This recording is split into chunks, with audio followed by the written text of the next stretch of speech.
Es-tu une personne qui procure du repos? Bonjour ou bonsoir selon l'heure à laquelle vous écoutez ce podcast. Je suis Estelle Njenge, pasteur de l'église Jésus-Christ, roi des nations. Êtes-vous le genre de personne que la plupart des gens n'aiment pas fréquenter par peur d'être une fois de plus confrontés aux plaintes, aux troubles, aux problèmes de tout genre? Ou alors êtes-vous plutôt le genre de personne avec qui l'on se sent bien, avec qui l'on se sent apaisé, à qui on peut se confier sans crainte? L'apôtre Paul était un homme qui travaillait énormément pour le royaume de Dieu et qui était mature dans la foi. Et pourtant, il avait aussi besoin de repos. C'était d'ailleurs l'une des raisons pour lesquelles, visiblement, il désirait tant rejoindre les frères de l'église de Rome. Nous lisons dans Romains 15, verset 32, il dit « Ainsi je pourrai venir chez vous dans la joie, si c'est la volonté de Dieu, et trouver un peu de repos au milieu de vous. » Au verset 14, un peu plus tôt, l'apôtre cite quelques qualités chez les chrétiens de Rome qui laissent imaginer pour quelles raisons il était si désireux d'aller vers eux pour se recréer. Nous lisons Romains 15, verset 14. « Pour ce qui vous concerne, mes frères, je suis moi-même persuadé que vous êtes pleins de bonnes dispositions, remplis de toute connaissance et capables de vous exhorter les uns les autres. » Trois qualités. Plein de bonnes dispositions, rempli de toute connaissance, capable de vous exhorter les uns les autres. Que cela soit notre partage. Je vous invite pour ce faire à écouter le message de ce culte dans son intégralité. N'hésitez pas à le partager autour de vous. N'oubliez pas, Jésus-Christ vous aime énormément et puisse-t-il faire de vous une personne qui procure aux autres du repos. Vous êtes bénis.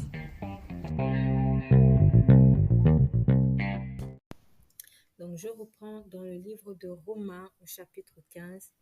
Donc, Paul dit, « Mais maintenant, à partir du verset 23, je lis, « Mais maintenant, n'ayant plus rien qui me retienne dans ces contrées, et ayant depuis plusieurs années le désir d'aller vers vous, j'espère vous voir en passant quand je me rendrai en Espagne et y être accompagné par vous après que j'aurai satisfait en partie mon désir de me retrouver chez vous. » Donc, dans deux versets à la suite, dans deux versets consécutifs, on voit toujours cette expression de désir d'être avec vous, désir d'aller vers vous. Et dans le verset 23, on voit même que ce désir-là était brûlant depuis des années. Donc, ça montre que depuis des années, l'apôtre Paul avait vraiment envie de se retrouver avec les frères de Rome. Donc, Paul, en tant qu'apôtre, il implantait des églises un peu partout. Mais pourquoi, en fait, pourquoi cette particularité avec les Romains? Donc, déjà, on voit bien que c'était un homme qui il aime l'église, c'est un homme qui aime les frères et les sœurs, parce qu'il marchait dans l'amour. Voilà, tout simplement, Paul, c'était quelqu'un qui marchait vraiment dans l'amour. Il aimait la communion fraternelle et il était vraiment très, très intéressé par le salut des âmes, en fait. Préoccupé par le salut des âmes. Mais pourquoi cette particularité-là, quand même, en fait, ce désir ardent de se retrouver avec les frères du côté de Rome? Il y a un indice plus bas. Nous allons continuer. Présentement, je vais à Jérusalem pour le service des saints, car la Macédoine et l'Achaïe ont bien voulu s'imposer une contribution en faveur des pauvres parmi les saints de Jérusalem. Elles l'ont bien voulu et elles leur devaient, car si les païens ont eu part à leurs avantages spirituels, ils doivent aussi les assister dans les choses temporelles. Dès que j'aurai terminé cette affaire et que je leur aurai remis ces dons, je partirai pour l'Espagne et je passerai chez vous. Encore une insistance. Il y a juste un petit bout de discours, mais on voit déjà à 3 reprises une insistance de aller chez vous, passer chez vous, être avec vous. Et je sais qu'en allant vers vous, voilà, en fait, dans l'étude des textes, il y a une technique en fait qui permet de voir un peu le sujet clé du discours de la personne qui a parlé ou qui a écrit en fait, c'est la récurrence de l'expression, d'une expression ou des mots. Donc, il y a vraiment une grande récurrence de l'expression aller vers vous, être avec vous. En tout cas, on voit vraiment un fort désir ardent de l'apôtre Paul de se retrouver avec les frères de Rome. Donc, je sais qu'en allant vers vous, c'est avec une pleine bénédiction de Christ que j'irai. Je vous exhorte, frères, par notre Seigneur Jésus-Christ et par l'amour de l'Esprit, à combattre avec moi en adressant à Dieu des prières en ma faveur, afin que je sois délivré des incrédules de la Judée et que les dons que je porte à Jérusalem soient agréés des saints, en sorte que j'arrive chez vous avec joie. Encore une autre insistance de j'arrive chez vous avec joie, si c'est la volonté de Dieu, et que je jouisse au milieu de vous de quelques repos. Et que je jouisse au milieu de vous de quelques repos. Que le Dieu de paix soit avec vous. Alors, je vais insister sur le dernier bout de phrase qui, pour moi, en fait, est un des indices, il y en a d'autres, est un des indices, en fait, de cette forte volonté de l'apôtre Paul de se retrouver avec les frères de Rome. Que je jouisse avec vous de quelques repos, comme si ça en était une certitude. Quand on remonte un tout petit peu plus haut, au verset 14, Pour ce qui vous concerne, donc on est toujours en train de parler aux frères de Rome, pour ce qui vous concerne, mes frères, je suis moi-même persuadé que vous êtes plein de bonnes dispositions, vous êtes plein de bonnes dispositions, remplis de toute connaissance et capable de vous exhorter les uns les autres. Donc, je reprends, on a on va dire, qualités ici que l'apôtre Paul est en train de relever aux frères de Rome. Et nous allons les lire aussi dans d'autres versions pour pouvoir être un peu plus explicite au cas où quelqu'un ne comprendrait pas très bien. Donc, pour ce qui vous concerne, mes frères, je suis moi-même persuadé que vous êtes plein de bonnes dispositions, remplis de toute connaissance et capables de vous exhorter les uns les autres. Voilà. Donc, une personne qui est pleine de dispositions, c'est comment elle est. Donc, quand on dit que c'est une personne bien disposée, c'est-à-dire qu'en fait, elle est ouverte, zélée, prête, motivée à faire ce qu'il y a à faire. Voilà. Donc, ce n'est pas le genre de personne que derrière laquelle tu vas devoir crier pour qu'elle puisse faire ce qu'elle doit faire. Parce que généralement, quand on parle de bonne disposition, en tout cas, dans le contexte de la parole, c'est servir Dieu, tout ce qui tourne autour du service de Dieu, tout ce qui tourne autour, par exemple, d'aider des frères, ou en tout cas, mettre en pratique la parole. Mettre en pratique la parole dans la manifestation, la pratique de l'amour. Donc, visiblement, les frères de Rome, c'était des personnes pleines de bonnes dispositions. Ils n'étaient pas simplement bien disposés à faire les choses, mais ils étaient pleins de bonnes dispositions.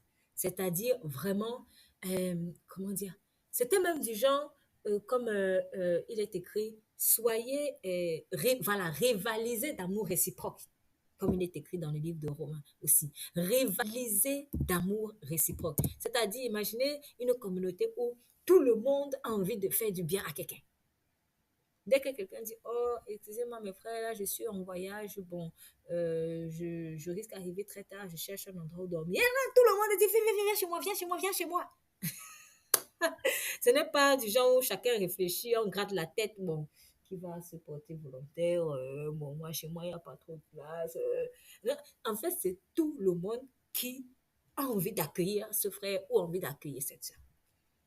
Rivaliser d'amour réciproque. Ou alors, quand on a envie, je ne sais pas, par exemple, d'honorer quelqu'un, si on a envie d'honorer quelqu'un, ou je ne sais pas moi, quelqu'un a perdu un membre de sa famille, un proche, ou tout simplement on a envie d'honorer quelqu'un ou lui remercier par rapport à quelque chose qu'il a fait. En fait, tout le monde est pressé d'honorer la personne, ou tout le monde est pressé d'assister la personne. Bref, tout le monde est pressé de manifester l'amour à la personne. Voilà. C'est, en fait, voilà une personne ou des personnes qui sont pleines de bonnes dispositions. Tu n'as pas besoin même de leur dire que faire. On en est là en fait. Tu n'as pas besoin de le dire. C'est-à-dire, elle voit le besoin et elle s'empresse selon ses capacités de le combler. Tu n'as pas besoin de dire, ah, vous voyez, la table de l'hôtel, là, elle est un peu sale. On n'a pas besoin de dire ça. C'est-à-dire, à peine elle voit, à peine elle nettoie. Sans forcément même faire de la publicité. Regardez, j'ai nettoyé. Parce que on rivalise d'amour réciproque là-bas. Ouais. Et bah, c'est pas étonnant que ce soit encore dans la même église quand on dit car la Macédoine et l'Achaïe ont bien voulu s'imposer une contribution. Ça, c'était aussi quelque chose voilà, une qualité qu'on retrouvait spécifiquement dans l'église de Macédoine et d'Achaïe, alors qu'ils n'avaient même pas assez. Mais quand ils ont entendu qu'il y avait la famine chez les frères à Jérusalem, ils ont insisté pour donner aux frères de Jérusalem. Alors qu'ils ne se connaissaient pas, hein, parce que la Macédoine, l'Achaïe, on est vers l'Asie, Jérusalem, on est du côté d'Israël. En fait, ils ne se connaissaient pas physiquement. C'était des frères et des sœurs qui ne se connaissaient pas physiquement, mais dans l'esprit, il y avait cet amour-là.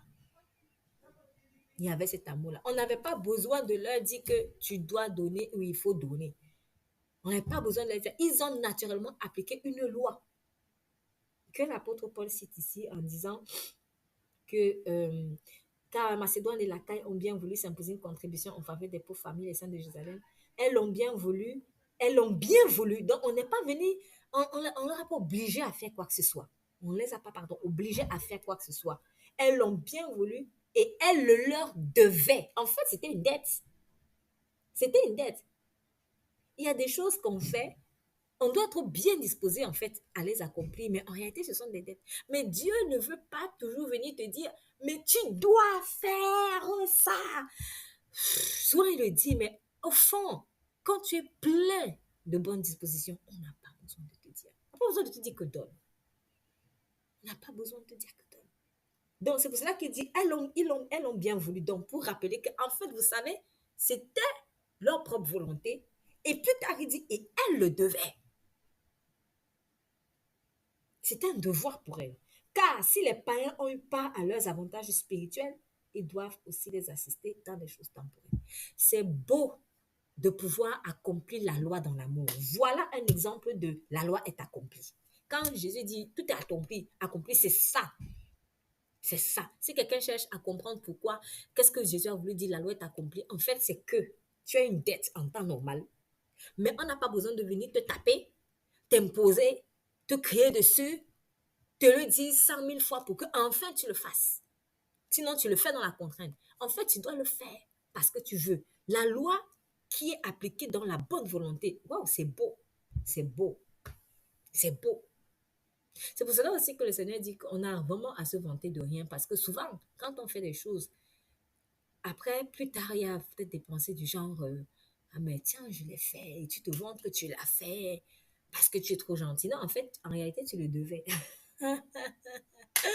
En réalité, tu le devais. C'est aussi pour cela que Jésus a dit quand vous avez servi le Seigneur, vous dites simplement, eh bien, c'est ce que moi je devais en tant que serviteur. Je suis en train de paraphraser là. Je suis en train de paraphraser. Mais le Seigneur dit, je devais le faire en tant que serviteur. C'est ce que tu dois dire. Je devais le faire en tant que serviteur. Ça me fait un peu penser à tes expressions, tes désirs sont des autres. Seigneur, tes désirs sont des autres. Mais en fait, c'est que tu es tellement content de faire ce que tu dois faire. C'est pas une obligation. Et c'est quand j'en arrive à ce stade-là, là, je vis dans l'accomplissement de la loi. Je vis dans l'accomplissement de la loi. Et c'est là que je suis dans le repos. Parce que faire quelque chose parce que tu aimes, appliquer une loi parce que tu l'aimes, ça c'est le repos. Ah ouais, ça c'est le repos. Et Dieu aime ça. Et c'est là où il nous amène. Donc, elles l'ont bien voulu, mais en fait, elles le devaient. Pourquoi? Car si les païens ont eu par les avantages spirituels, ils doivent aussi les assister dans les choses temporelles. Donc, ici, on n'avait pas dit aux chrétiens de Macédoine, d'Achaïe, aller assister les gens de Jérusalem et tout ça. On ne leur a pas imposé. Ça a été une manifestation pleine de leur amour. Alors, je précise, ils n'avaient pas, hein, c'est pas dit ici, mais ailleurs, c'est bien précisé, ils n'avaient pas assez. Mais ils ont senti vraiment cette impulsion de l'amour qui, à vrai dire, était une loi. Donc, si je peux dire les choses autrement, c'est comme une loi de l'amour. Voilà, comme il est écrit, ne vous devez rien les uns les autres en dehors de l'amour. En dehors de l'amour. Donc, là où certaines personnes vont dire, hé, mais je suis même pas obligée, hein, moi j'ai fait parce que je suis gentille. Euh, à vrai dire, tu es obligé. À vrai dire. À vrai dire, je suis obligée de faire. Parce que c'est une loi. Parce que c'est une loi. À vrai dire, je suis obligée. Mais pour que l'obligation ne soit pas extérieure et que l'obligation vienne de moi-même, c'est-à-dire que j'impose à mon âme ça, c'est-à-dire mon âme bénissant-elle, par exemple. Mon âme bénissant-elle. C'est pas quelqu'un d'autre qui doit venir me dire ça. C'est que je choisis. Je dis, allez, mon âme, on bénit-elle. À ce moment-là, la loi de Dieu entre dans ma volonté, dans mon cœur, dans la volonté de Dieu devient mienne. Et là, j'accomplis dans l'amour. Et, et je suis en paix, en fait, avec ça. Mais si quelqu'un fait les choses parce que seulement on lui a dit, mais que la volonté de Dieu n'est pas devenue sienne, c'est comme s'il transporte des boulets aux pieds, en fait. Et là, il n'y a pas de paix, il n'y a pas de repos, il n'y a pas de... Voilà, c'est pas bon.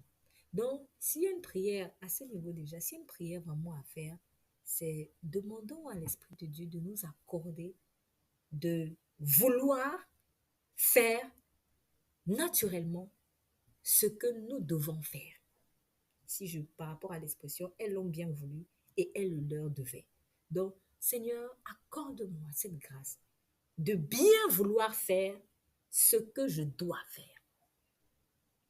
Accorde-moi la grâce de bien vouloir faire ce que je dois faire. Donc, si, ici, c'est la définition de bonne disposition. Voilà. Seigneur, fais de moi une personne bien disposée, c'est-à-dire une personne qui veuille bien faire ce qu'elle doit faire. Une personne qui fait ce que, qui fait bien, enfin, qui fait avec joie, voilà, qui fait avec joie ce que elle doit en temps normal faire. Dans d'autres versions traduisent plein de bonnes dispositions par plein de bonnes volontés, comme par exemple la version Parole de vie, la version Colombe traduit en vous êtes plein de bonté. Et c'est vrai en fait, parce que quelqu'un qui est plein de bonnes dispositions est une personne qui a vraiment, qui manifeste de la bonté tout simplement. Confère la parabole du semeur. Dans la parabole du semeur, quelle était la terre qui avait produit du fruit? C'était la terre qui était qualifiée de bonne terre. Bonne terre. Et c'est elle qui a porté du fruit. Et donc, il y a vraiment une semence de bonté, en fait, dans la bonne terre. Il y a une semence de bonté dans la bonté. Donc, quelqu'un qui est plein de bonnes dispositions, qui accomplit la loi de Dieu, non pas par contrainte, mais parce que vraiment, par amour, tout simplement, c'est une personne qui est en train de développer la bonté, en fait, de Dieu. Ou qui a reçu vraiment la semence de la bonté de Dieu, parce que dans la parole qui a été semée en elle, il y a la bonté qui est dedans. Donc, que Dieu vraiment nous accorde cette grâce. Quand tu as quelqu'un qui est comme ça, tu es à l'aise d'être avec cette personne. Franchement, il est plus agréable de passer du temps avec une personne pleine de bonnes dispositions qu'avec une personne qui n'est pas disposée. Voilà, c'est agréable. C'est vraiment agréable. Pas étonnant que l'apôtre Paul, quelque part, ait voulu être avec eux. Parce qu'il dit, et que je jouisse au milieu de vous de quelques repos. C'est reposant. C'est reposant en fait. Quelqu'un qui est plein de bonnes dispositions est une personne qui procure du repos à celui qui vient auprès de lui. Mais si tu es quelqu'un avec qui on a l'impression qu'on va toujours il faut toujours qu'on te supplie pour faire quelque chose, ou qu'on te supplie pour être ce que tu dois être. Tu ne procures pas du repos en fait aux gens. Tu ne procures pas du repos. Donc, avis à celui qui se sent seul. Oui, moi je suis toujours seul, les gens ne sont pas bien avec moi. Est-ce que tu es quelqu'un avec qui on sent le repos de Dieu? Est-ce que tu es quelqu'un avec qui, en fait, est-ce que tu es une personne de bonne volonté? Est-ce que tu es plein de bonnes dispositions? C'est-à-dire qu'on sait que si on est à côté de toi, ah, on n'aura pas besoin de dire, s'il te plaît, fais-moi ci. Tu vois le besoin, tu cherches à le combler ou tu demandes à le combler. C'est merveilleux. Hein. C'est merveilleux. Dieu cherche des gens comme ça. Dieu savait que si, quand il voulait frapper Sodome et Gomorrhe, Dieu était peiné. Vraiment, Dieu était peiné. Dieu était peiné de voir qu'il y avait aussi des justes à Sodome et Gomorrhe. Et qu'il n'y avait même peut-être personne pour se tenir à la brèche. Qu'est-ce que Dieu a fait? Avant d'aller à Sodome et Gomorrhe, il est passé chez Abraham. Pourquoi il est passé chez Abraham? Dieu savait que Abraham allait intercéder pour Sodome et Gomorrhe. Dieu savait que Abraham allait intercéder pour les justes qui sont à Sodome et Gomorrhe, en particulier Lot et sa famille. Dieu savait. Et quand Dieu est venu à Abraham, il n'est pas venu dire, bon, Abraham, je vais brûler Sodome. Prie pour les justes, hein? Prie. Non, non, non. Il savait que le cœur d'Abraham était pleinement disposé à rechercher la justice de Dieu qui était Seigneur. Tu ne vas pas condamner le juste avec le coupable. Dieu cherche ces intercesseurs-là. Dieu cherche ces gens avec ce cœur-là, en fait. C'est pour cela qu'on a appelé Abraham l'ami de Dieu. Ami, dans ami, il y a âme. Donc, l'ami, c'est celui qui a la même âme que toi. Vous avez les mêmes dispositions de cœur, en fait. Vous ressentez les mêmes choses. Dieu ne voulait pas la condamnation des justes à Sodome. En fait, il ne voulait même pas la condamnation de Sodome à la base. Mais à un moment donné, il fallait agir. Mais Dieu ne pouvait pas laisser périr le juste avec le méchant à Sodome. Et quand il allait voir Abraham, il n'a même pas eu besoin. Il n'a pas eu besoin de dire, bon allez, Abraham, tu fais comment? Prie non. Non, il n'a pas eu besoin. Dès qu'Abraham a entendu que Sodome et Gomorrhe allaient être frappés, il s'est lui-même posté en tant que sentinelle. Parce qu'il avait le cœur de Dieu. Dieu veut que quand il arrive quelque part, en fait, il veut que tu ressentes ses besoins, en fait. Tu es dans un endroit où il t'a placé. Parfois, Dieu n'a même pas besoin de dire, regarde ça, lève-toi et fais ce que tu dois faire. Non, tu arrives quelque part, tu vois que les choses ne fonctionnent pas comme ça doit fonctionner. Mais ton cœur doit vibrer. On n'a pas eu besoin de dire aux chrétiens de Macédoine et d'Achaïe qu'à leur si aider les gens, les frères de Jérusalem. La compassion, les entrailles de compassion te titillent. On n'a pas eu besoin de dire à Abraham, il faut que tu intercèdes pour l'autre. Les entrailles de compassion l'ont saisi. Et ça, c'est reposant, franchement, c'est reposant. C'est reposant d'être avec quelqu'un qui te connaît. Avec quelqu'un qui va satisfaire en fait tes besoins. Et c'est ça, Dieu cherche des gens qui vont satisfaire ses besoins. Il les cherche. Il les cherche. Le Père n'a pas eu à obliger le Fils pour faire ce qu'il veut faire. C'est sacrifié pour nous. C'est pour cela que franchement, il a tellement honoré le Fils. C'est pour ça que Jésus a insisté en disant, on ne prend pas ma vie, c'est moi qui la donne. C'est moi qui la donne. J'ai le pouvoir de la donner, de la reprendre. Tel est l'ordre que j'ai reçu du Père. Le Père lui a donné toute l'attitude. En gros, fils, fais comme tu veux. Je te donne tout le pouvoir. Et le Fils a choisi de faire lui-même ce qui touchait au cœur du Père. Personne n'a obligé Jésus à aller à la croix. Ça veut dire que, en fait, quand Dieu me voit gémir parce que je ne m'offre pas comme offrande, parce que je n'offre pas ma vie comme offrande, ça lui fait mal. Parce qu'il aurait aimé que moi-même je comprenne déjà que mais je dois offrir ma vie en offrande, sans qu'il ait besoin de venir me crier dessus. Donne ta vie, donne ta vie, donne ta vie. C'est pas ce genre de relation en fait qu'il veut. Relation de contrainte. C'est pas ça. Si je peux me permettre cette expression, si je peux me permettre, Dieu a envie de se reposer auprès de nous aussi. Si je peux me permettre cette expression. Donc, je vais la mettre entre guillemets, parce que ça peut paraître un peu bizarre. Mais de la même manière que nous, on est dans le repos auprès de Dieu, Dieu a envie aussi de se reposer auprès de nous. Dieu cherche des amis. Dieu cherche des amis, des gens avec son cœur. Avec Abraham, Dieu a pu se reposer. C'est reposant. Tu arrives chez moi, chez quelqu'un, tu lui dis, voilà ce qui va se passer.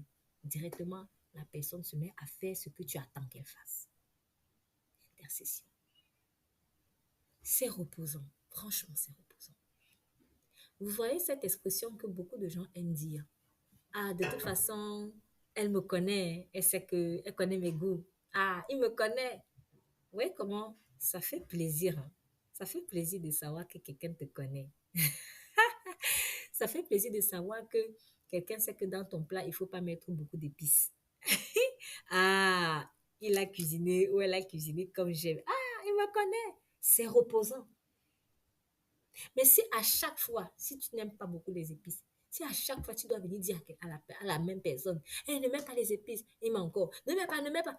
Oh, mais jusqu'à quand vais-je te le répéter? Jusqu'à quand? Jusqu'à quand? Donc, tu n'es pas disposé en fait à me faire plaisir. Tu n'es pas disposé à, à satisfaire mes besoins en fait. Donc, vraiment, ici, j'aimerais d'abord faire le lien entre le repos et la bonne disposition du cœur. Question, est-ce que je suis une personne qui procure du repos aux autres? Est-ce que à côté de moi, on peut se reposer? C'est ça la question. Est-ce qu'à côté de moi, on peut se reposer? C'est une question que peut-être au début, je pouvais dire non, si je suis honnête. Peut-être aujourd'hui, je pourrais dire oui. Peut-être je pourrais dire mi-figue, mi-raisin. Mais la bonne nouvelle ici, c'est que si je reconnais que je suis... Enfin, avec moi, on ne se repose pas tant que ça. Il ne faut pas que je me décourage parce que je suis en processus de sanctification. Et donc, je dois simplement laisser l'Esprit de Dieu me conduire. Peut-être qu'à certains niveaux ou dans certains domaines, avec moi, on ne se reposait pas, mais aujourd'hui, ça s'est amélioré. Donc, le repos, en fait, il est grandissant en toi. Plus Jésus grandira en moi, plus je serai une personne auprès de qui on pourra se reposer. C'est ça, en fait. Il y a une pensée qui me vient là. Par exemple, quand tu vois l'appel de quelqu'un, tu vois l'appel de quelqu'un, tu te dis, tu peux même être fatigué, hein, mais tu te dis, ah bon, c'est elle. Avec telle personne, on peut se reposer. Tu prends. Mais il y a d'autres appels, dès que tu vois l'appel de tel, hé, oh là là, qu'est-ce qui va encore se passer? Tu fuis. Tu vois, ça montre qu'il y a des gens avec qui tu peux te reposer. Il y a des gens avec qui tu ne peux pas. Tu ne sais pas encore ce que l'appel là va sortir. Soit la personne, je ne sais pas moi, peut-être elle va encore, elle va se composer. Si c'est une personne qui, par exemple, est une sangsue, pardonnez l'expression, mais j'utilise l'expression d'Ecclésiaste, c'est-à-dire, il y a des gens, hein, c'est-à-dire, chaque fois que tu l'appelles, lui, c'est qu'il faut absolument qu'il te demande l'argent. Il ne t'a jamais appelé pour te dire comment tu vas. Chaque fois qu'il t'appelle, c'est qu'il y a tel problème. Maman est malade, moi-même j'ai mal aux pieds, mon oreille s'est coupée. C'est toujours qu'il faut que tu donnes, tu donnes, tu donnes. Avec lui, tu as l'impression comme si tu es une vache qu'on traite. Donc, c'est pour dire, avis aux personnes qui se comportent comme des sangsues, c'est pas bon parce que vous ne procurez pas du repos en fait aux autres. Vous ne procurez pas du repos. Ou alors une personne avec, dès que chaque fois qu'elle t'appelle, c'est toujours des plaintes. Sur 10 appels qu'elle va faire, ou 10 fois, même si vous appelez pas ou que vous vous voyez, 8 fois c'est les plaintes. Non, ça c'est pas bon. Ça c'est pas bon. Ça c'est pas bon. Ça signifie qu'avec toi, on ne peut pas se reposer. Et pourtant, on a besoin aussi de se reposer. Et c'était d'ailleurs la première pensée que j'ai eue. C'est la première idée que j'ai reçue de Dieu quand j'ai lu cette phrase. Et que je jouisse au milieu de vous de quelques repos. La pensée qui m'est venue dans l'esprit, c'est même l'apôtre Paul a eu besoin de se reposer. Même l'apôtre Paul, en fait, c'est ce que Dieu m'a dit d'abord. Parce qu'il me parlait du repos, il me dit, ma fille, même l'apôtre Paul a eu besoin de se reposer. Parce que, n'oublions pas l'apôtre Paul, ça, c'était un bulldozer de Dieu. Hein. C'était un bulldozer de Dieu. Ce monsieur, c'est un bosseur. Ce monsieur est un bosseur. C'est-à-dire, avec lui, il était inarrêtable. Je ne sais même pas si le mot existe. Inarrêtable. Instoppable. Le diable a tout fait. Le diable a utilisé la disette. Ça n'a pas arrêté Paul. Le diable a utilisé l'abondance. Ça n'a pas arrêté Paul. C'est pour ça qu'il a pu dire, je sais vivre dans la disette, je sais vivre dans l'abondance. Donc, tu ne pouvais pas le déstabiliser par l'opulence et tu ne pouvais pas le déstabiliser par la disette. Instoppable. Un bulldozer de Dieu. Un bulldozer de Dieu. Et d'ailleurs, lui-même, il le dit, j'ai travaillé plus que eux tous. C'était pas pour se vanter, c'était un fait. J'ai travaillé plus que eux tous. Ah, c'est un bosseur. Mais même le grand bosseur, même le grand bulldozer, Paul, avait besoin de se reposer. Et se reposer ici, là, ce n'était pas que juste aller siroter quelque chose à la plage. C'était, j'ai aussi besoin de me retrouver auprès de personnes qui ne vont pas me prendre la tête. C'est pour cela qu'il a d'abord pris la peine de donner le qualificatif. Vous êtes plein de bonnes dispositions et on vient de l'expliquer. Maintenant, vous êtes rempli de toute connaissance. Là, je suis en train vraiment de donner des tips pour quelqu'un qui a envie d'être une personne qui procure du repos aux autres. Vous êtes rempli de toute connaissance. Dieu a dit dans Osée 4:6, mon peuple périt faute de connaissance. Le but d'un bon berger, c'est de permettre aux brebis que le Seigneur, qui lui ont été confiées par le Seigneur, de connaître leur Seigneur. Ce qui veut dire qu'un bon berger n'est pas à l'aise quand il voit les brebis dans l'ignorance et marcher dans l'ignorance. L'ignorance, c'est l'esprit de la folie. Quand on lit le livre de Proverbes 9, la folie est une femme bruyante, stupide, qui ne sait rien. Donc, la folie même, elle gît sous l'ignorance, sur l'ignorance. C'est le propre de la folie. Un bon berger ne peut pas être à l'aise de voir les brebis de Christ dans l'ignorance. Tu peux pas. Tu peux pas. C'est pour cela justement qu'il travaille à l'enseignement, à l'édification et à la prière pour que ces brebis-là soient édifiées. Et le fruit apporté chez les Romains, la flamme a pris. Ils étaient, c'est pas seulement qu'ils connaissaient, mais ils étaient remplis de toute connaissance. Ce qui veut dire que tu ne pouvais pas les balloter à n'importe quel vent de doctrine. C'est reposant de voir, d'être à côté de quelqu'un qui connaît. Parce que en même temps, tu as semé dans la vie de la personne, mais en même temps, ce que tu as semé, tu vas manger aussi demain. Parce que ça peut arriver que tu oublies. Hein. Oui, c'est un peu comme, je ne sais pas, tu enseignais quelque chose à ton enfant. Vous voyez comment on fait souvent avec les enfants. Tu as appris à l'enfant, fais comme ci, fais comme ci, fais comme ci, fais comme ça. Dieu marche comme ça, Dieu marche pas comme ça, etc., etc. Un jour, toi, le papa ou la maman, tu es un peu déstabilisé, tu es dans une phase de ta vie où ça va pas. Et peut-être tu pleures. Et ton enfant te voit. Et il vient te dire, papa, mais maman, pourquoi tu pleures? N'oublie pas que Jésus est fidèle. Qui a appris à l'enfant que Jésus est fidèle? C'est toi. Mais tu es dans une situation peut-être de faiblesse pendant ce moment. Et ça arrive à tout le monde. Ça arrive à tout le monde. Est-ce que ça ne te fait pas plaisir de voir que ton enfant te rappelle ce que tu lui as appris? C'est pour ça que c'est important, en fait, d'enseigner les enfants ou d'enseigner, en tout cas, ce que Dieu te demande d'enseigner. Parce que ce que tu leur as donné, ça va te revenir au moment où tu en auras besoin. Et c'est pour cela que l'apôtre Paul dit, et dit, je vous exhorte, verset 30, je vous exhorte, frères, par notre Seigneur Jésus et par l'amour de l'Esprit, à combattre avec moi en adressant à Dieu des prières en ma faveur. Il est en train de leur demander de l'aider. Que je sois délivré des incrédules de la Judée. Quand il dit que je sois délivré des incrédules de la Judée, c'est la preuve même que l'incrédulité procure du trouble. Tu ne peux pas être en paix avec des incrédules. En fait, ça fait mal. Quelqu'un qui est incrédule, c'est comme si, en fait, on te donne des coups de poing. Je dis par rapport à des choses que j'ai eu à ressentir dans l'esprit. C'est-à-dire, tu parles avec des personnes, mais la personne est tellement incrédule, c'est comme si on te donnait des coups de poing, en fait. C'est terrible de persister dans l'incrédulité. Ça fait mal, ça blesse, ça trouble. Tu ne peux pas te reposer en paix à côté de quelqu'un qui persiste dans l'incrédulité. L'incrédule va être demain l'agent du diable contre toi. Parce que c'est par lui que le diable va passer pour venir te mettre des bâtons dans les roues. C'est ce qui s'est passé avec Judas. Judas n'a pas cru. Et c'est par lui que Satan est passé. Pour faire un croche-pied au Seigneur Jésus-Christ. Donc c'est dangereux en fait. L'incrédulité ne procure pas la paix. Mais quelqu'un qui place sa foi en Dieu, tu vas être en paix avec la personne. Mais tu ne seras jamais en paix avec un incrédule. Un incrédule qui persiste dans son incrédulité, je lui dis, parce que nous évoluons tous dans la foi. Mais quand il parle d'incrédule, là, c'est dire des gens qui ont refusé. Ouais, moi je crois pas que, moi je crois pas que, moi je crois pas que. Je vais donner un exemple très, très, très, très simple.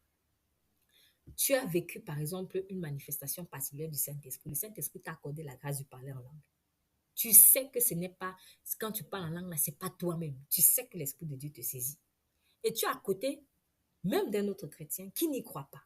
Ouais, non, en tout cas, pour moi, ça ne peut pas. Même quand vous allez souvent vous mettre ensemble là, pour prier, tu ne vas pas être à l'aise, en fait. Tu ne vas pas être toujours à l'aise. Peut-être par égard pour lui, tu pourras te retenir. Mais si vous restez longtemps, longtemps, longtemps, longtemps ensemble, un jour, tu vas être mal à l'aise. Parce que viendra le moment où tu vas sentir le feu sortir. Et quand tu vas voir sa gêne, toi-même, ça va te gêner.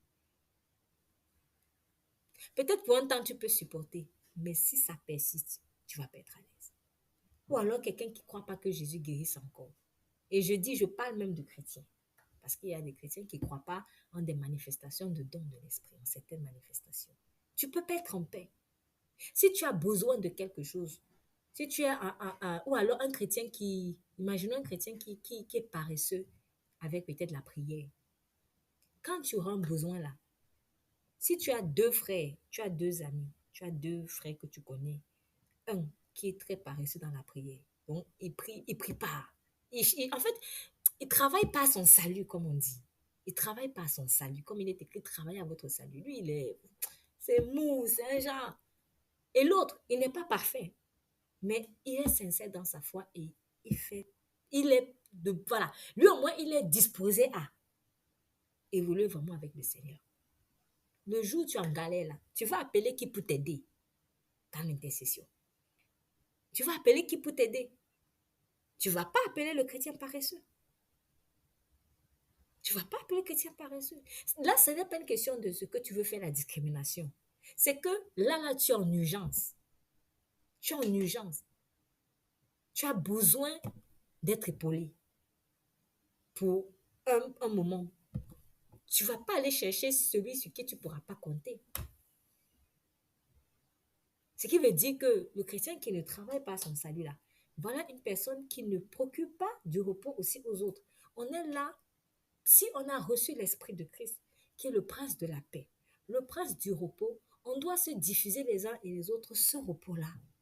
Il ne faut pas qu'à côté de moi, en fait, qu'on ne puisse pas compter sur moi aussi. Même l'apôtre Paul a eu besoin de ça.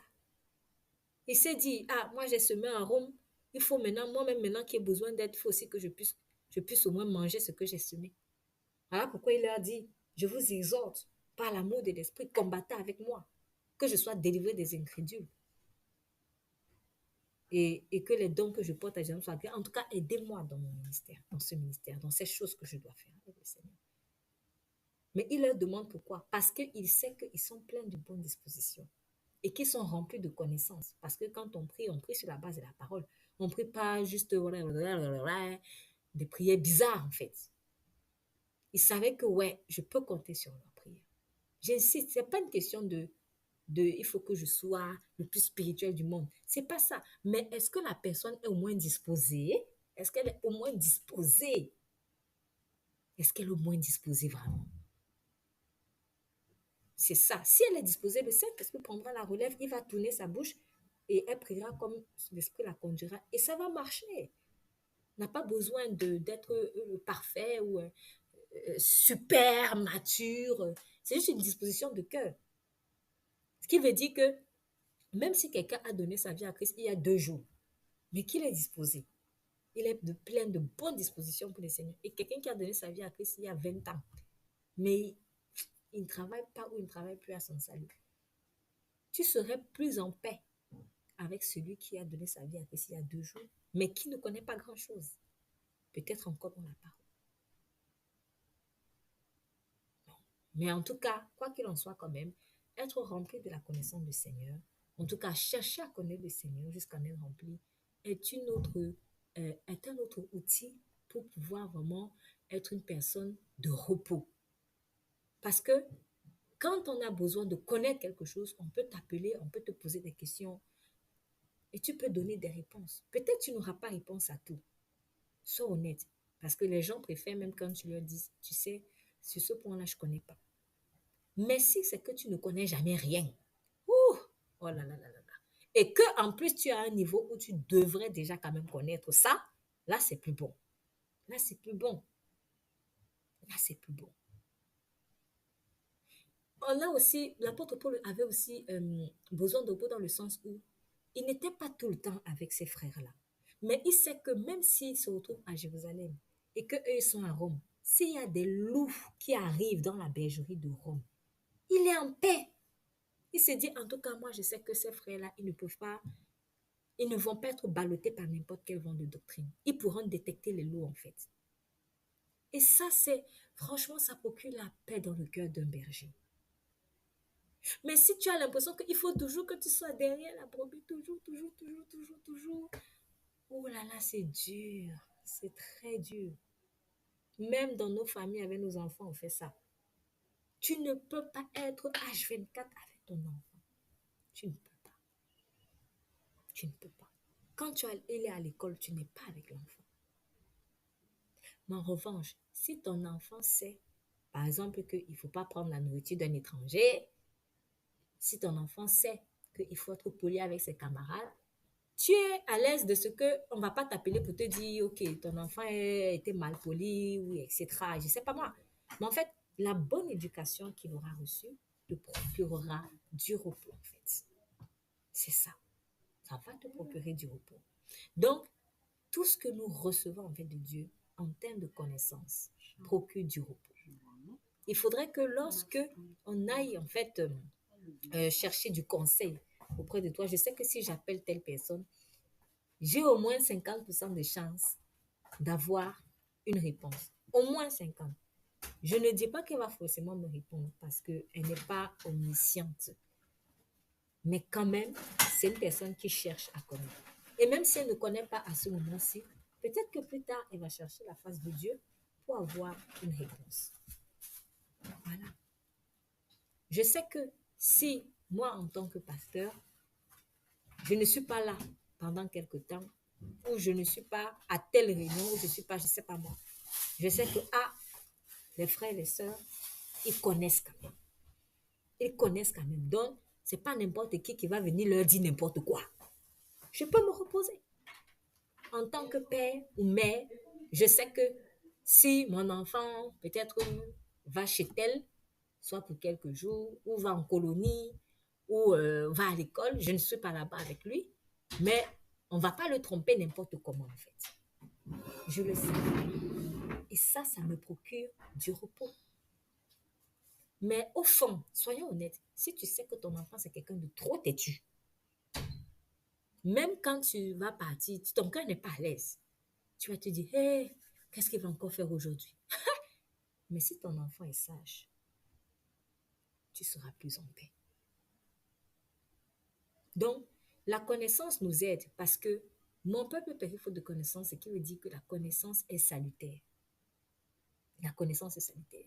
Si je sais que mon enfant a appris qu'en cas de danger, il n'a pas besoin de pleurer là, oui, maman, maman, il se lève et prie au nom de Jésus-Christ, je suis en paix. Bon, un peu éloigné, mon cœur de mère ou mon cœur de père peut être un tout petit peu titillé, mais franchement, si j'ai la conviction que mon enfant sait quand même ce qu'il faut faire en cas de danger, je serai plus en paix qu'un parent qui est un enfant ignorant de tout ça. Ah oui, ah oui. Donc, vraiment, l'apôtre Paul pouvait se reposer parce qu'il savait que les frères et les sœurs de Rome, c'était des personnes remplies de connaissances. Tu ne pouvais pas venir leur raconter des balivernes. Tu ne pouvais pas venir leur raconter des balivernes. Tu ne pouvais pas facilement les avoir avec des fausses doctrines. Et pourtant, dans une autre église, il y a eu ce problème. Par exemple, dans le livre de Galates,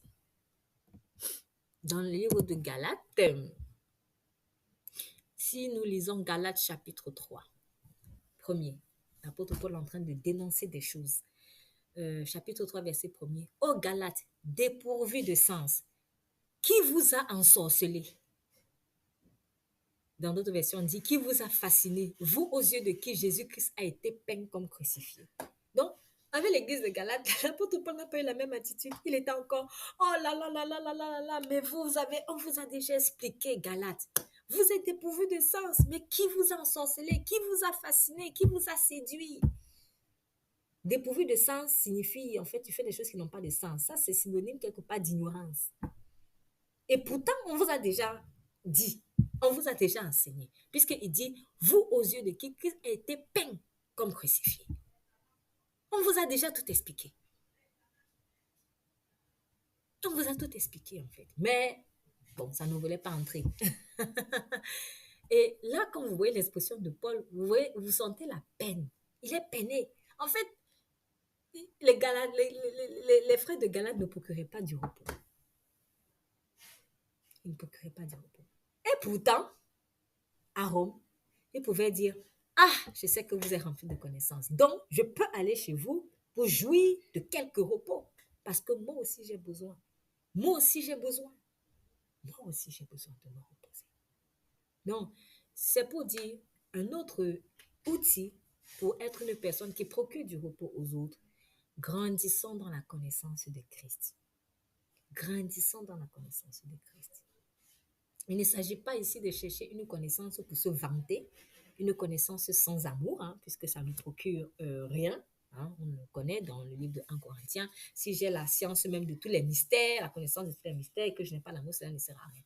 Mais de toute manière, la connaissance dans Christ est une connaissance dans l'amour. Donc, grandissons dans cette connaissance-là. N'aimons pas l'ignorance. N'aimons pas l'ignorance. Mais cherchons à connaître parce que il faut aussi que des gens auprès de nous, et même des personnes plus avancées que moi dans la foi, il faut qu'ils se reposent aussi. Il faut que tu puisses dire, écoute, tu peux aller en paix, tu peux t'absenter en paix, tu peux te reposer en paix, je peux gérer. Ah oui, ça fait trop plaisir. Ça me fait un peu penser à Élisée et Géasi. Voilà. Élisée, Géasi était quelqu'un avec qui Élisée n'a pas pu. En fait, on ne pouvait pas se reposer facilement. Dès qu'on finit de faire les choses, on croit que c'est fini. Par derrière, lui, il va encore perturber Naaman. Oui, mon maître a dit que fais ceci. Il ment même sur le compte d'Élisée. Du coup, Naaman croit que c'est Élisée qui est derrière tout ça. En fait, tu ne représentes pas bien. Tu ne représentes pas bien Dieu. Et tu ne représentes même pas bien celui auprès de qui tu évolues, auprès de qui tu te formes, parce que tu n'aimes pas ce qu'il t'a appris. Et derrière ça, c'est l'image de Dieu qu'on salue aussi. Donc, Géasi n'avait pas la connaissance à ce moment-là de la grâce de Dieu, c'est-à-dire le Dieu qui guérit gratuitement. Le Dieu qui guérit gratuitement. Ici, c'était vraiment l'enjeu de la grâce. Il était ignorant de ça. Et ça, c'est chaud. Ça, c'est chaud. Parce que quand tu as quelqu'un comme ça, à chaque fois qu'il y aura quelqu'un d'autre qui viendra, tu vas te dire, hey, j'espère que Géasi ne va pas encore faire. J'espère que Géasi ne va pas encore faire. Tu auras même peur de laisser Géasi avec les gens. Et ça, c'est pas bon, ça. Ça, c'est pas bon. Donc, soyons vraiment des personnes qui procurent le repos, connaissons notre Seigneur, grandissons dans la connaissance du Seigneur, essayons de mettre en pratique ce qui nous a déjà été appris, ce que nous avons déjà appris. Et nous verrons que l'esprit du repos va davantage s'asseoir en nous. Et les gens vont même de plus en plus venir vers nous. Pourquoi? Parce qu'au fond, les gens cherchent la paix. Les gens cherchent la paix. Et j'ai fait un constat, c'est un constat malheureux, c'est que souvent les gens qui ne veulent pas évoluer avec le Seigneur, qui ne veulent pas grandir, qui veulent rester enfants, bébés spirituels, eux, ils aiment rester avec les gens qui travaillent leur maturité, mais eux-mêmes ne veulent pas rester avec les gens immatures comme eux.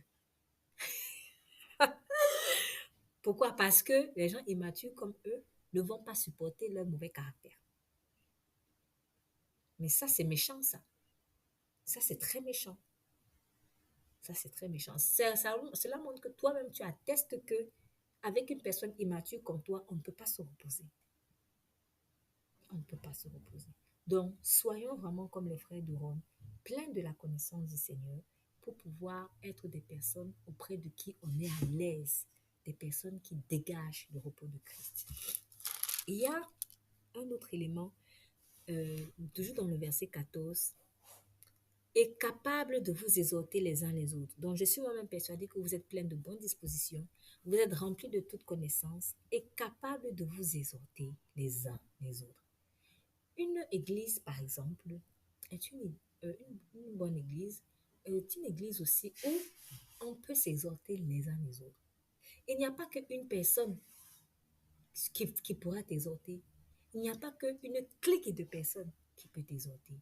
Mais tout le monde peut t'exhorter. Certes, le pasteur, il pourra t'exhorter, mais même celui qui ne l'est pas, qui ne l'est pas encore, il peut aussi t'exhorter. Parce que ce pasteur-là ne peut pas tout faire. Si vous êtes, je ne sais pas moi, 500 000, est-ce que ça ne te fait pas plaisir quand tu arrives à l'église, tu es un peu triste? Un frère à côté de qui tu étais assis te dit, mon frère, ma soeur, pourquoi tu es triste? Est-ce qu'on peut prier ensemble? On prie. Tu n'as pas forcément besoin d'aller prendre un rendez-vous. Je ne dis pas qu'il ne faut pas prendre des rendez-vous si besoin, peut-être avec le pasteur ou avec un responsable, je ne sais pas. Mais ça fait plaisir vraiment de savoir que à peine tu es arrivé, à peine quelqu'un a eu l'œil sur toi. Franchement, ça fait trop, trop, trop, trop plaisir. Même si peut-être c'est un problème qui par la suite nécessitera que tu ailles voir peut-être une personne un peu plus aguerrie, je ne sais pas. Mais au moins, tu as eu quelqu'un qui t'a exhorté sans que tu aies besoin d'attendre longtemps. Mais ça marche quand tout le monde a la capacité d'exhorter tout le monde.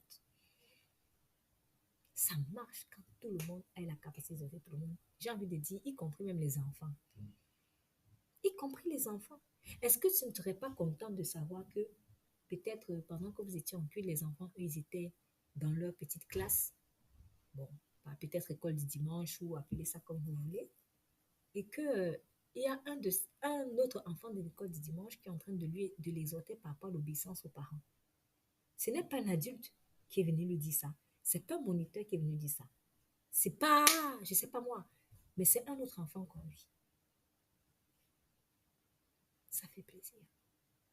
Ça fait plaisir. Et Dieu attend ça de nous. C'est pour cela aussi qu'on a des ministères comme le Superbook. Quand on voit Superbook, ce sont des enfants, n'est-ce pas? Et on voit que ce sont des enfants qui s'exhortent entre eux. Le garçon qui veut exhorter la fille, la petite fille qui veut aussi exhorter le garçon, et parfois le robot qui veut aussi exhorter les autres. Voilà. Mais en fait, ils sont entre eux enfants. Mais Dieu attend ça. Dieu attend ça. Donc, une bonne communauté est une communauté. Une bonne communauté chrétienne est une communauté où on est capable de tous nous exhorter. Donc, l'apôtre Paul savait que, bon, j'ai vu Albert qui est dans une position un peu compliquée, mais je n'ai pas besoin d'aller courir derrière Albert. Je sais qu'il y a Jacques qui est à côté de lui, qui pourra lui parler et lui dire ce que moi-même je lui aurais dit. Ce que moi-même je lui aurais dit, ça fait plaisir. Et comme ça, moi, je peux m'occuper, je peux passer à autre chose ou faire autre chose ou voilà quoi. Je peux me reposer. Mais s'il n'y a que les mêmes gens, les mêmes gens, les mêmes gens, les mêmes gens qui exhortent, tu ne peux pas faire confiance à une autre personne parce qu'elle est ignorante, parce qu'elle ne veut pas évoluer ou parce qu'elle est dangereuse. On n'est pas en paix. On n'est pas en paix. Donc, capable de vous exhorter les uns les autres. Il n'a pas nommé une personne définie ici, mais quand il dit d'exhorter les uns les autres, c'est pour dire que tout le monde a le devoir d'être un exhortateur. Parce que tout le monde a le devoir d'être un fils de paix. Ce n'est pas réservé seulement à Albert, à Jacques, à Andrea ou je ne sais pas qui. Il ne faut pas juste se reposer sur une clique de personnes. Mais toi-même apprends à être un exhortateur. Le jour où tu es aussi affaibli, on va te relever. Quand l'un autre affaibli, toi aussi tu vas exhorter. C'est comme ça fait tellement plaisir. C'est tellement reposant de voir ça. Pour Dieu, ça lui fait plaisir. Pour un berger comme Paul, ça fait plaisir parce que c'est reposant pour lui-même. Mais pour toute la communauté, en fait, c'est satisfaisant. C'est satisfaisant. Parce que tu sais que quand tu es à la maison et que tu es triste, tu n'as qu'à dire, Seigneur, s'il te plaît, aujourd'hui, parle-moi. Dès que tu mets le pied, n'importe qui va venir te parler. Mais quand tu es conscient que tu es dans un endroit où il n'y a que 2-3 personnes, une petite clique de personnes qui peut t'exhorter, ou que s'il n'y a que le pasteur qui peut te parler, c'est que les gens ne peuvent peut-être que tu vas faire, Seigneur, fais en sorte que quand je vais aller voir le pasteur qui me disait ça. Bon, c'est pas mauvais, hein, mais il faudrait vraiment que tout le monde puisse être un fils de l'exhortation. Et là, l'Église, elle est édifiée en entière, dans son entièreté. Donc, quelqu'un qui peut exhorter, qui peut encourager les autres, qui peut enseigner les autres, c'est une personne avec qui on peut aussi se reposer. Mais là, je voudrais insister sur, en fait, pas juste toi enseigner d'une façon individuelle, mais je veux parler de l'esprit de l'exhortation collective. Et je crois que chacun doit travailler à cela. Tu dois désirer que là où tu es, dans ton église locale, par exemple, qu'il y ait un esprit d'exhortation collectif, que tout le monde soit. Parce que souvent aussi, ce que j'ai vu, c'est que, ok, je sais que, bon, moi je exhorte quand même bien, mais je veux que ça reste comme ça, qu'on compte seulement sur moi. Hein. Oui, j'ai vu des choses comme ça. Ça, c'est pas bon. Ça n'aide personne. Ça n'aide personne. Ça me fait penser à une anecdote.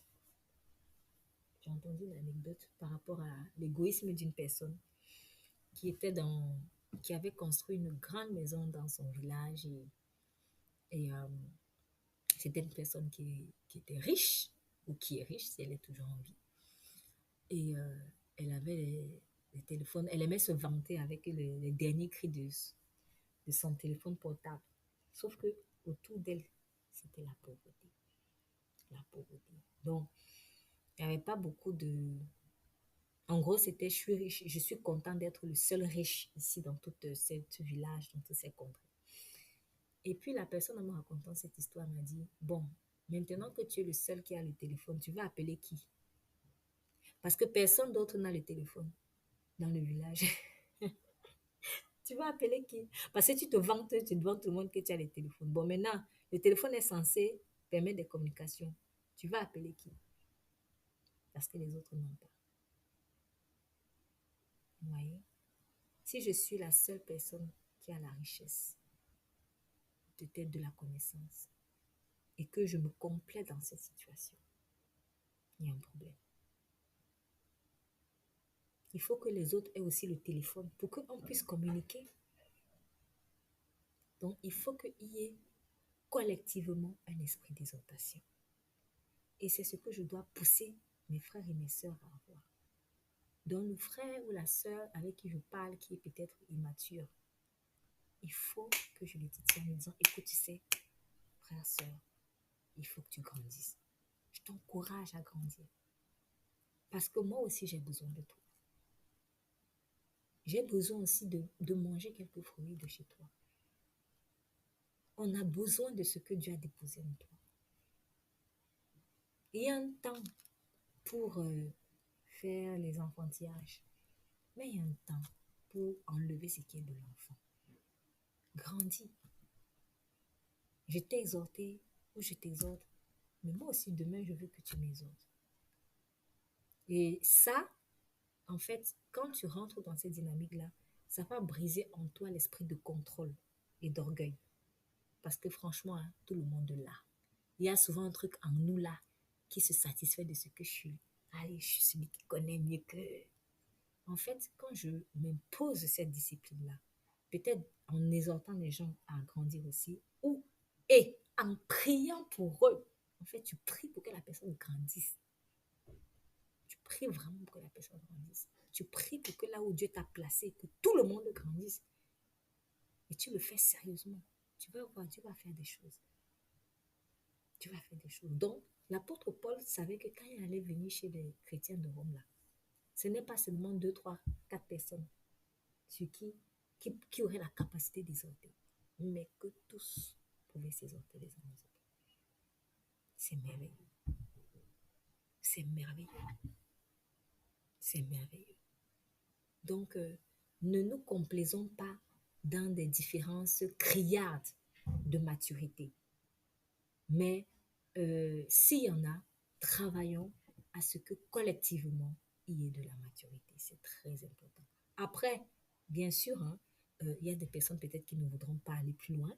Ça, tu ne peux pas les forcer, mais tu peux quand même intercéder pour elles. Et c'est ce que tu peux faire à ton niveau, quoi. Voilà. Il ne s'agit pas d'aller maintenant étrangler quelqu'un en lui disant ouais, grandis, grandis. Non, ça, tu peux pas forcer quelqu'un à grandir. Mais tu peux quand même prier pour la personne et tu peux, quand tu as la possibilité, de l'encourager à le faire, à grandir. Parce qu'une bonne communauté, une bonne famille en Christ est une famille où tout le monde est capable de s'exhorter.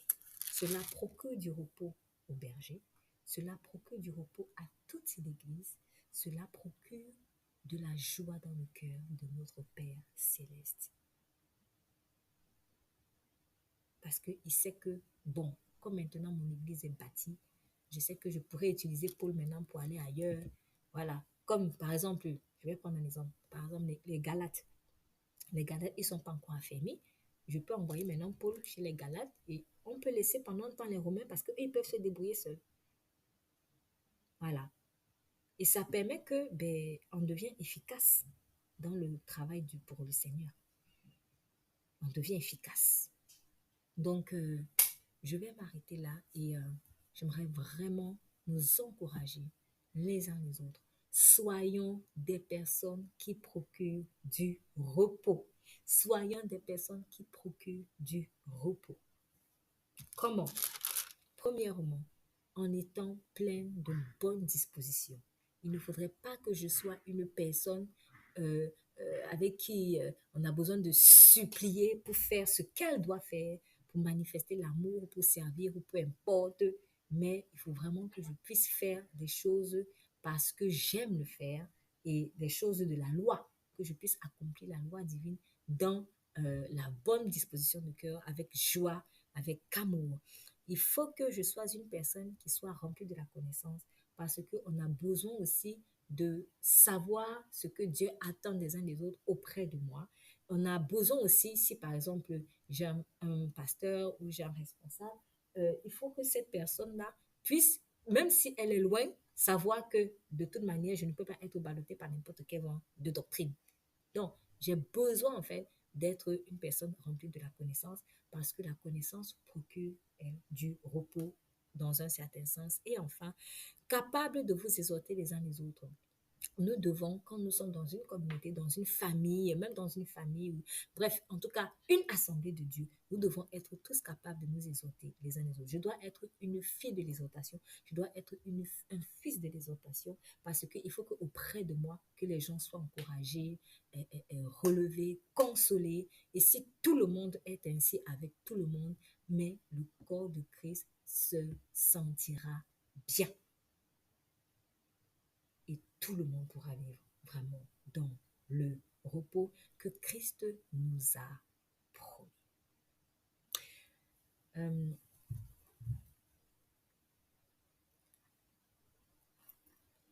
La prochaine fois, si Dieu me permet, je poursuivrai le message dans un autre sens, parce que j'ai aussi à cœur de partager quelque chose de précis. Mais pour aujourd'hui, nous allons nous arrêter et nous allons prendre un temps de prière. Nous allons prendre un temps de prière afin que l'Esprit de Dieu nous accorde cette grâce d'être des personnes de paix, des personnes de repos. Père, au nom puissant de Jésus-Christ, je te dis vraiment merci. Merci parce que tu es le prince de la paix. Seigneur, pourquoi est-ce qu'on aime être avec toi? Parce qu'on sait que auprès de toi, nous avons l'amour. On sait que même si on a gaffé, même si on a fait des erreurs, même si on a fait des bêtises, auprès de toi, on ne sera pas condamné. Auprès de toi, on ne sera pas jugé. Seigneur, auprès de toi, on peut se confier, on peut te dire honnêtement, Seigneur, tu vois, j'ai mal fait. Alors, accorde-nous la grâce, Seigneur, d'être des personnes de repos, des personnes auprès de qui des gens pourront se confier sans peur d'être jugés, d'être condamnés, des personnes remplies de bonnes dispositions pour servir les autres, pour aimer les autres, Seigneur. Des personnes remplies de pleines dispositions pour venir au secours de ceux qui ont besoin, comme on a vu les frères de Macédoine et d'Achaïe. On n'a même pas eu besoin de leur demander quoi que ce soit. Ils ont donné de leur bien à ceux qui étaient en détresse à Jérusalem. Et pourtant, tu as dit que c'était leur devoir. Et ils l'ont fait, par contrainte, mais par amour. Seigneur, ils ont vraiment vécu ce que tu as dit à la croix. Tout est accompli. Par l'amour, ils ont accompli la loi, Seigneur. Que nous soyons ces personnes pleines de bonnes dispositions à travailler pour le royaume de Dieu. Seigneur, tu avais suscité le cœur des Israélites pour qu'ils puissent donner de leur bien pour construire le temple.